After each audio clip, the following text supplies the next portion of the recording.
Kwento ng tagumpay, ibinahagi ng ilang bar passers. Atin silang kilalanin sa report. Mula sa 11,425 na bar examinees noong September 2025, nasa 5,594 ang pumasa, katumbas ng 48.98% na passing rate. Inilabas ng Korte Suprema ang resulta ng 2025 bar examinations nito lang January 7, 2026. Isa sa mga pinalad na pumasa ang 33 anyos na si Giovanni Joy Navarro Fontanilla Frianeza. Natubong Lawak, Pangasinan at nag-aral ng abogasya sa Baguio City.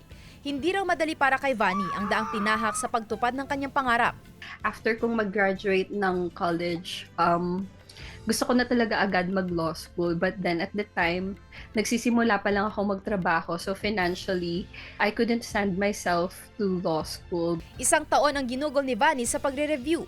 Isinasabay rin kasi niya ang pag-aalaga sa kanyang pamilya. So my routine was 8 to 5 review.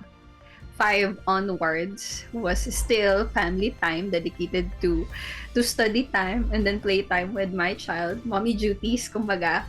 Bago pumasa sa bar, mahigit 10 taon siyang nagtatrabaho bilang Chief ng Regional Strategic Communication and Initiatives Group ng DENR Cordillera. Lubos ang pasasalamat ni Vanny sa kanyang pamilya, mga kaibigan at katrabaho na naniwala at sumuporta sa kanyang paglalakbay. Napasigaw na lang talaga ako. I was very grateful. A testimony of tenacity meets distinctive favor. It was really a thank you Lord moment. Pumasa rin sa bar exams ang iba pang taga-norte, kabilang ang top 3 na si Eliza Adviento mula Isabela at top 9 na si Richmond Lucas mula Cagayan. Sandy Salvacio, One North, Central Luzon.